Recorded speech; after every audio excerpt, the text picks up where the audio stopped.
Students you all are very very welcome. बेटा आज अपन लोग एक बड़ा ही इंपॉर्टेंट टॉपिक डिस्कस करेंगे तुल्यांकी भार का। तुल्यांकी भार को अपन लोग बोलते हैं इक्विवेलेंट वेट। आओ स्टार्ट करते हैं आपका टॉपिक तुल्यांकी भार, जिसको अपन लोग बोल रहे हैं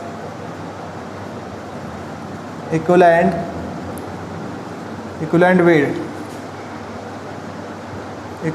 वेट। ठीक है, तो ये होता क्या है, इसकी डेफिनेशन की अगर अपन बात करें तो अपन कहें कि कोई भी पदार्थ है उसके तुल्यांकी भार कर रहे हैं बात, तो कह रहे हैं अपन लोग किसी पदार्थ का तुल्यांकी भार उसका वह द्रव्यमान होता है जो 1 ग्राम हाइड्रोजन या 8 ग्राम ऑक्सीजन या 35.5 ग्राम क्लोरीन के साथ सहयोग करता है, उसका क्या कहलाता है, तुल्यांकी भार कहलाता है। तो तुल्यांकी भार को ज्ञात करने के लिए एक सिंपल सा अपन फॉर्मूला बताएं। तो तुल्यांकी भार क्या होता है, देखो सुनना। तो अपन कहते हैं तुल्यांकी भार ये बराबर होगा मोलर द्रव्यमान और इसके नीचे अपन को लोगों को लगाना पड़ता है बटे संयोजकता। अगर मान चलो आपको किसी चीज़ की संयोजकता याद नहीं है तो फिर आप इसको क्या कह सकते हैं, और दूसरा क्या कह सकते हैं, मोलर द्रव्यमान बटे अपन कहेंगे या तो कहो कुल धनावेश या कुल ऋणावेश। एक बात ध्यान रखें, यहाँ पे अपन कहेंगे ब्रैकेट में आप कह देना कि चिन्ह जो है प्लस माइनस का जो चिन्ह आपका चिन्ह काम में नहीं लेते हैं, काम नहीं लेंगे। जो प्लस होगा टोटल वो देखेंगे या माइनस होगा वो देखेंगे बेटा। ठीक हो, आया तक की बात। अच्छा ठीक है, मान चलो ये धनावेश ऋणावेश हो गया। अगर एन फैक्टर से वर्क करें अपन, एन फैक्टर से बात करें तो उसको देखें अपन लोग, जैसे अपन कहे अम्लों का तुल्यांकी भार चाहिए आपको। अगला सूत्र देखें क्या कि अम्ल का तुल्यांकी भार ये कैसे याद करोगे। तो देखो एक बात ध्यान रखना, अम्लों के लिए क्षारकता वर्ड काम में लेते हैं, ठीक, क्या होती है बताऊंगा मैं। और दूसरा क्षारों के लिए क्या काम में लेंगे, अम्लता वर्ड काम में लेंगे। तो कैसा होगा, अम्ल का तुल्यांकी भार बराबर होगा अम्ल का मोलर द्रव्यमान बटे अम्ल की क्षारकता। अब यहाँ पे बात करें क्षारकता क्या है, तो अपन कहेंगे यहाँ पे ये क्या होती है, ये होती है त्यागे गए H प्लस आयनों की संख्या। क्या होती है, त्यागे गए H प्लस आयनों की संख्या होती है। ठीक है, इसी प्रकार अपन बात करें किसका, क्षार का तुल्यांकी भार, तो अपन कहेंगे क्षार का तुल्यांकी भार ये बराबर होगा क्या, क्षार का मोलर द्रव्यमान बटे क्षार की कहें क्षार की अम्लता। और अम्लता क्या है, त्यागे गए OH माइनस आयनों की संख्या होती है बेटा ये। ठीक है, आप देखो सुनना, अपन वापस से बात करें, अम्लों के लिए अपन एक वर्ड काम मिले स्पेशल क्या, क्षारकता। तो क्षारकता क्या होता है कि कोई भी जो अम्ल है उसका एक अणु जल में कितने H प्लस आयनों को रिलीज कर रहा है, वो उसकी क्या होगी, वो अपन कहते हैं उसकी बेसिसिटी क्षारकता होती है बेटा। ठीक है, इसी प्रकार अपन बोले क्षार का एक वर्ड आया काम में अम्लता, तो वो क्या होती है कि एक क्षार का एक मोलिक्यूल जल में कितने OH माइनस आयनों को रिलीज कर रहा है, मुक्त कर रहा है, उसकी क्या होगी, क्षारकता होगी। जैसे अपन सपोज देखो यहाँ पे मैं एक इनके उदाहरण बताऊँ। देखो जैसे अम्लों का केस ले, अम्लों केस में देखो सुनना, अम्ल के लिए मैं बात करूं, अम्लों का जब भी नाम आता है तो आपके ये 2-3 काम में आते हैं। कैसे कि जैसे आपका आ गया HCl, जैसे आपके पास काम में आ गया क्या H2SO4, जैसे आ गया H3PO4, एक आ गया H3PO3, ये 3-4 एसिड हो गए। अब देखो यहाँ पे अब कुछ इनकी शक्ल देख के, इनका फॉर्मूला देख के ऐसा आइडिया लग रहा है जैसे कि HCl में एक H प्लस है, एक H हाइड्रोजन है, तो एक रिलीज कर देगा, इसमें 2 रिलीज कर देगा, इसमें 3 रिलीज कर देगा। इसमें 4 है तो 4 H प्लस आयंस को रिलीज कर देगा। बेटा एक बात ध्यान रखना, ऐसा हमेशा नहीं होता। जैसे इसको तोड़ोगे तो आप कह दोगे H प्लस और OH माइनस, H प्लस और Cl माइनस में टूट जाएगा। तो इसमें एक H प्लस आयन इसने रिलीज किया तो इसकी क्षारकता क्या हो गई, इसकी क्षारकता हो गई 1। यहाँ पे मैं लिख रहा हूँ क्षारकता, तो इसकी क्षारकता क्या आ गई 1। इसने 2 रिलीज किया तो इसकी क्षारकता कितनी हो गई 2। अब इसकी क्षारकता होती है कितनी, इसकी क्षारकता होती है 3 रिलीज करता है, और लेकिन इसकी क्षारकता कितनी आती है 2। तो यहाँ पे कन्फ्यूज होने की ज़रूरत नहीं है। मैं आपको एक सिंपल सी बात बताता हूँ कि कोई भी अम्ल है उसमें से वही हाइड्रोजन H प्लस आयन के रूप में फ्री होगा जो सीधा या तो हेलोजन ग्रुप से जुड़ा हो या किससे जुड़ा होना चाहिए, ऑक्सीजन के साथ जुड़ा होना चाहिए। समझ आ रही बात। अपन यहाँ पे नोट लगा करके एक बात कह देंगे, नोट क्या कि अम्ल से H प्लस के रूप में वही हाइड्रोजन मुक्त होता है जो सीधा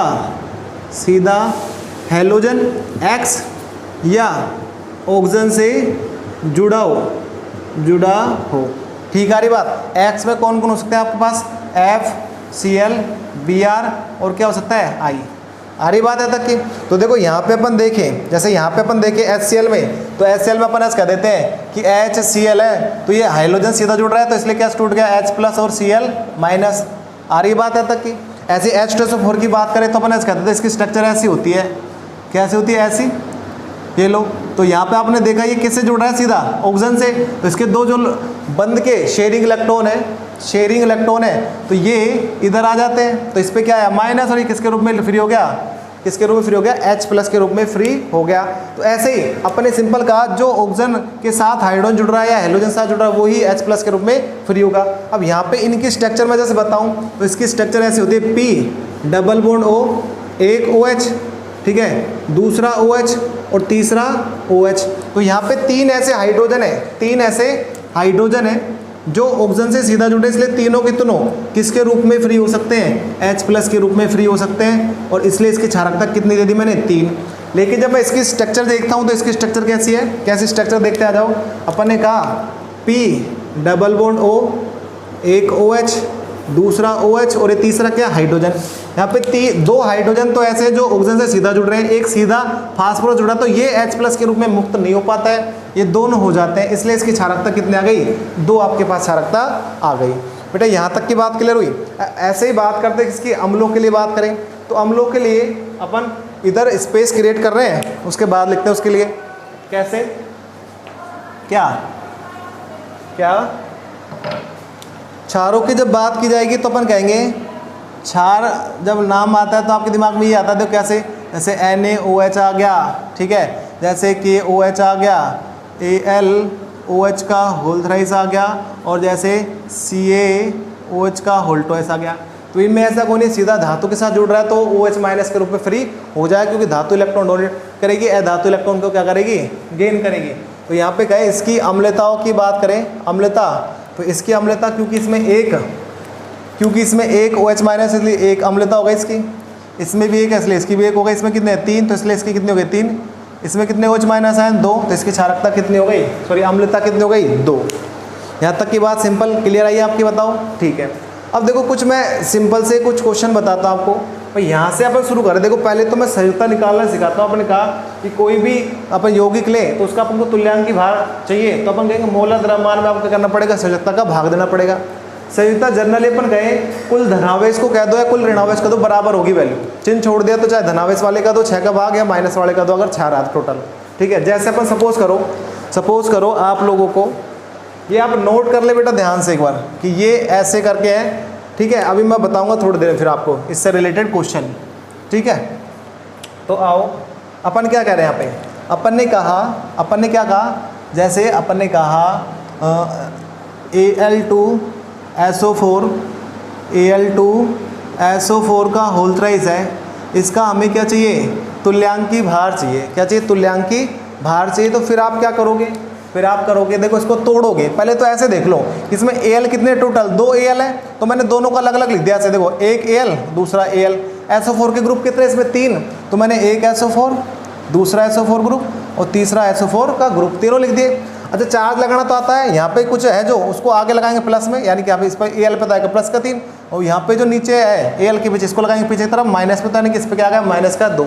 तो आपने देखा -2 -2 -2, इस पर क्या आ गया +3 अब काउंट करके देख लो टोटल प्लस का भी कितना हो रहा है 6 और माइनस का भी कितना हो रहा है 6। तो आप जब इसका तुल्यांकी भार निकालोगे तो आप क्या करोगे, उस टोटल में क्या करोगे 6 का भार लगाओगे, यानी कि अपन कहेंगे Al2SO4 का होल थ्राइस है, इसका तुल्यांकी भार का तुल्यांकी भार ये बराबर होगा कैसे, अपन कहा Al2SO4 का मूल द्रव्यमान देखो इसका कितना है, 13 2 26 27, तो 27 गुणा 2 किया, 27 गुणा 2 अपन ने देखा तो कितना हो गया 54, ठीक है। और 96 गुणा 3 कर लो, ये लो 96 गुणा 3 अपन ने क्या दिया 6 3 18 और 9 3 27 और 1 28, जोड़ा पर लोगों ने कितना आ गया 8 और 4 12, एक दे दिया इधर पावर, 8 5 13 और 14, हाँ सा लगे 342, यानी क्या आया क्या 342 और अपन कितने का भाग देना अपन को 6 का, तो 6 से डिवाइड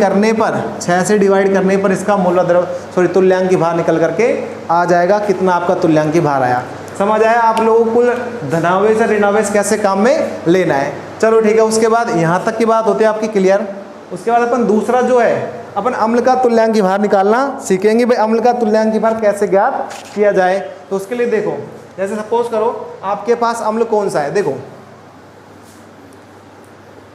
एक और ऐसा एग्जांपल बता दूं मैं पहले, फिर उसके बाद दूसरा देखेंगे कोई सा, जैसे कि ये लो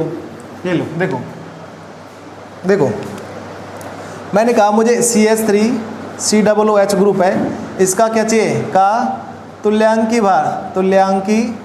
भार ज्ञात करना है। तो कैसे करेंगे देखो सुनना, वो इसका मोलर द्रव्यमान अभी सूत्र अपन देखा, मोलर द्रव्यमान बटे क्या लेना पड़ेगा इसकी संयुक्ता, तो संयुक्ता के लिए अपन को तोड़ना पड़ेगा CH3COOH। तो आपने देखा ये तो कौन सा ग्रुप है एसीटेट ग्रुप, इस पे तो क्या होता है माइनस चार्ज, ये कौन था हाइड्रोजन, इस पे क्या है प्लस। तो आप देखो टोटल प्लस और माइनस कितना आ रहा है, एक ही तो आ रहा है, तो यानी कि इसके जो मोलर द्रव्यमान होगा, मोलर द्रव्यमान जो भी आने वाला है ठीक है उसमें कितने का भाग लगाने वाले 1 का। तो आ जाओ देखते हैं, इसका मोलर द्रव्यमान अपन को मिलता है कितना 60, कितना मिलता है 60।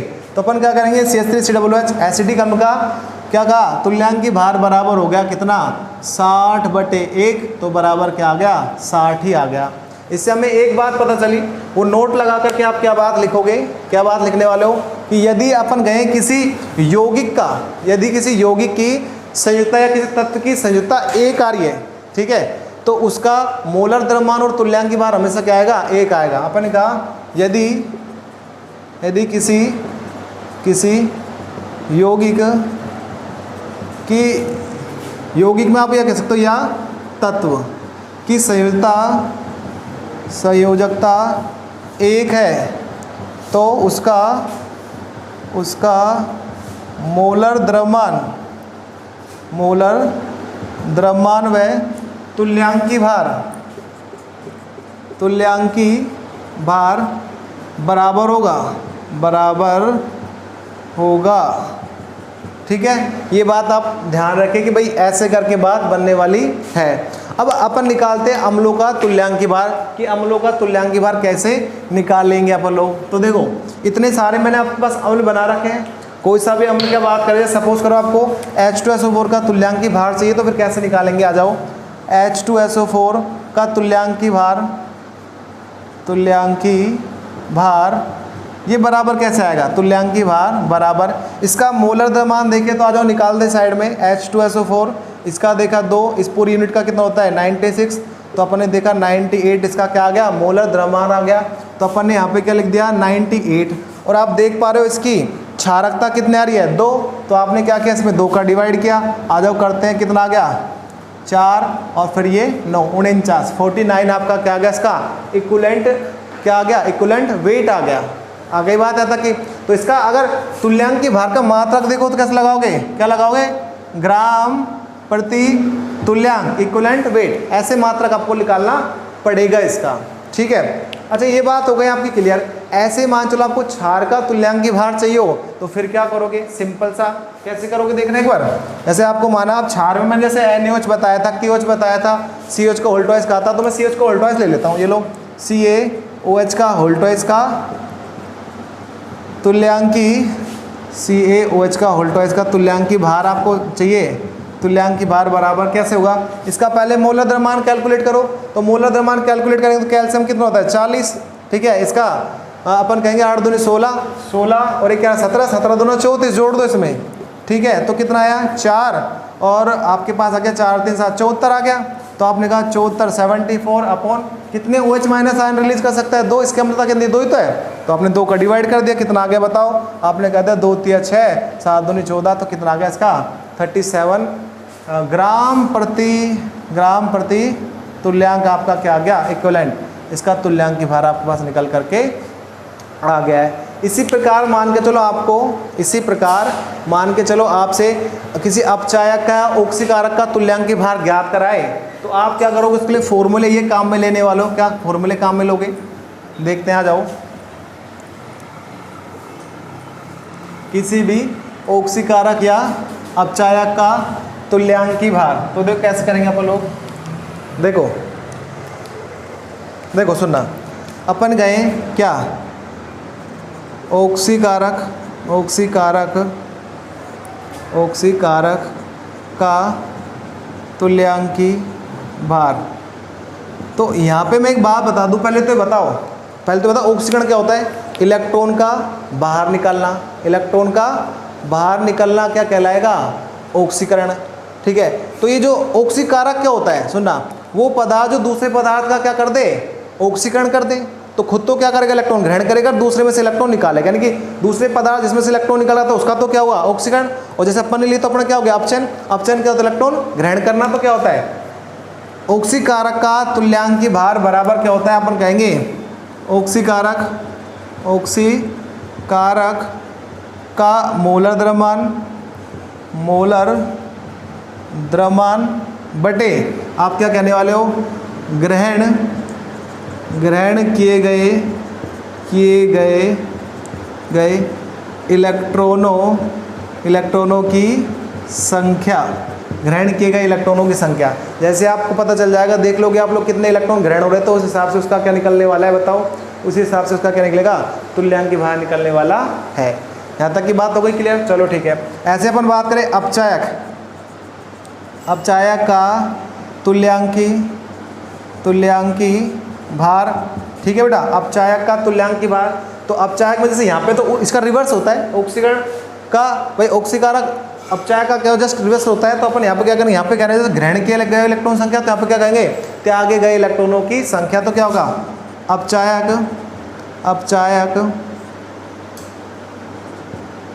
अपचायक का मोलर द्रव्यमान बटे त्यागे गए इलेक्ट्रॉनों की संख्या। बोलो यहाँ तक की बात क्लियर आ रही है नहीं आ रही बताओ, ठीक है। तो देखो एक बार ध्यान से सुनना, मैं क्या कह रहा हूँ, अपन करें ऑक्सीकारक का तुल्यांकी भार चाहिए, तो ऑक्सीकारक का मोलर द्रव्यमान लो। अब देखो ऑक्सीकारक क्या होता है, जो दूसरे पदार्थ का क्या करे ऑक्सीकरण, यानी कि उसमें से इलेक्ट्रॉन निकालेगा तो खुद ग्रहण करेगा, यानी खुद का तो अपचयन होगा उसका। ऑक्सीकारक वो पदार्थ होता है जो दूसरे का तो क्या करे ऑक्सीकरण और खुद क्या हो अपचयित। तो अपचयित मतलब इलेक्ट्रॉन ग्रहण करेगा, तो कितने इलेक्ट्रॉन ग्रहण करा, तो ग्रहण किए गए इलेक्ट्रॉन की संख्या, उसका क्या होगा भाई, अपन उसका कुल द्रव्यमान में ग्रहण किए गए इलेक्ट्रॉन की संख्या का भाग लगाएंगे, तो क्या निकलने वाला है आपके पास में उसका तुल्यांक भार निकलने वाला है। इसी प्रकार आप देखोगे अपचायक का तुल्यांक भार, तो कैसे अपचायक के मोलर द्रव्यमान में आप क्या करोगे त्यागे गए इलेक्ट्रॉनों की संख्या का भाग लगाओगे। देखो इसका एक एग्जाम्पल समझने की कोशिश करते हैं, क्या है एक रिएक्शन में बताऊँ, जैसे आपको क्या समझना ध्यान से देखने एक बार। देखो मैं क्या कह रहा हूँ, जैसे अपन ने कहा ये लो, जैसे मैंने कहा एक अभिक्रिया है Zn+2 + Cu, ठीक है बेटा, और ये क्या बना रहा है, ये बना रहा है आगे यहाँ पे तो एक्वस मैंने लगा दिया, एक्वस यहाँ पे लगा दिया सॉलिड वाला, तो ये तो क्या बन गया Zn सॉलिड और प्लस ये क्या आ गया इसका बेटा, अपन ने थोड़ा सा उल्टा सा बना दिया, एक बार थोड़ा सा इसको नॉर्मल बनाया, Zn सॉलिड को ऊपर +2 एक्वस और यहाँ पे क्या बन गया Zn+2 एक्वस बना, और यहाँ पे क्या बन गया Cu सॉलिड बन गया, ठीक है। अब यहाँ पे देखो एक बार ध्यान से कि भाई इसमें से इलेक्ट्रॉन निकल रहे हैं बाहर निकल, यानी कि इसका क्या हो रहा है ऑक्सीकरण हो रहा है, ठीक है। इसमें इलेक्ट्रॉन जुड़ रहे हैं तो इसका क्या हो रहा है अपचयन, अपचयन हो रहा है। अब देखो ध्यान सुनना कि जो इलेक्ट्रॉन है निकालने वाला है, उल्टा नाम हो जाएगा इसका। जो इलेक्ट्रॉन त्याग रहा है तो दूसरा ग्रहण कर रहा है, तो ये क्या दूसरे को इलेक्ट्रॉन दे रहा है, तो ये तो क्या हो गया अपचायक। तो इसका नाम क्या पड़ेगा, ये तो होगा ऑक्सीकरण जिसका हो रहा है वो तो होता है अपचायक, ठीक है। और जिसका अपचयन होता है क्या होता है ऑक्सीकारक, क्या होता है वो ऑक्सीकारक होता है। अब देखो एक बार ध्यान से, जो इलेक्ट्रॉन जो है यहाँ पे इस बात करें कि इसने अपचायक के लिए मैंने सूत्र में आपको कहा कि अपचायक का तुल्यांकी भार बराबर क्या होता है, बताओ जल्दी से। अपन कहेंगे इसमें कि वो कितने इलेक्ट्रॉन अपचायक त्यागे गए इलेक्ट्रॉनों की संख्या, तो बताओ कितने इलेक्ट्रॉन त्याग रहा है, 2। देख लो 2 का ही तो डिफरेंस आ रहा है, 1 इलेक्ट्रॉन त्यागने पर 1 प्लस आता है, 2 इलेक्ट्रॉन त्यागने पर 2 प्लस आता है। तो आप यहाँ पे कह रहे हो क्या त्यागे गए इलेक्ट्रॉनों की संख्या वो कितनी हो गई, 2 है, ठीक है। तो आप कह दोगे क्या जिंक जो है, जिंक अपने का अपचायक का तुल्यांकी भार। बेटा देखना हर केस में तुल्यांकी भार बदल जाते हैं जब अपन ऑक्सीकारक अपचायक कह रहे हैं, तो ध्यान रखना इस चीज़ को लेकर के। तो अपने का जिंक अपचायक का तुल्यांकी भार इस केस में तो ये बराबर क्या होगा, देखते आ जाओ। जिंक का मोलर द्रव्यमान कितना होता है, बताओ जल्दी से। जिंक का कितना होता है, अपन कहेंगे इसका होता है 65.5 अपॉन डिवाइड कितने से करना है, 2 से। तो आ जाओ कर देते हैं 2 से डिवाइड, 3 आ गया, 2 आ गया, और उसके बाद क्या गया 7, और उसके बाद क्या आ गया 5। तो इसका तुल्यांकी भार क्या आने वाला है, ग्राम प्रति तुल्यांक। क्यों आया पता चल गया, क्योंकि 2 इलेक्ट्रॉनों को क्या कर रहा है, त्याग रहा है, ठीक है। ऐसे अब ऑक्सीकारक ये रहा, ऑक्सीकारक के लिए सूत्र आपने बताओ क्या लिखा है। ऑक्सीकारक के लिए आप लोगों ने सूत्र ये लिखा होगा कि ऑक्सीकारक का मोलर द्रव्यमान और उसमें बटे अपन क्या करेंगे, ग्रहण किए गए इलेक्ट्रॉनों की संख्या, यही तो है। तो देख लो कितने इलेक्ट्रॉन ग्रहण कर रहा है भाई, 2 की कमी थी तो 2 का पूरा करके इसने क्या कर दिया, नॉर्मल हो गया। तो अपन कहेंगे क्या Cu ऑक्सीकारक का तुल्यांकी भार ये बराबर होगा इसका Cu कॉपर का जो मोलर द्रव्यमान होता है वो कितना होता है 63.5 ग्राम होता है प्रति मोल, ठीक है। बटे इसमें कितने का भाग लगा है, 2 का। तो क्या आया 2 एकम 2, 2 तिया 6, ठीक है। और फिर 2 उसके बाद क्या आ गया 0.72, ठीक है 7 1 मिनट फिर कहते हैं 1 5। तो ये ग्राम प्रति तुल्यांक।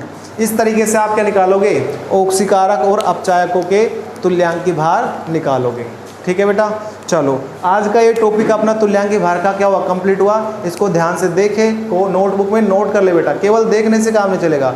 हाँ हमारी वीडियो अगर अच्छी लगी हो तो इसको सब्सक्राइब करें चैनल को और शेयर करें, ठीक है बेटा। Thank you.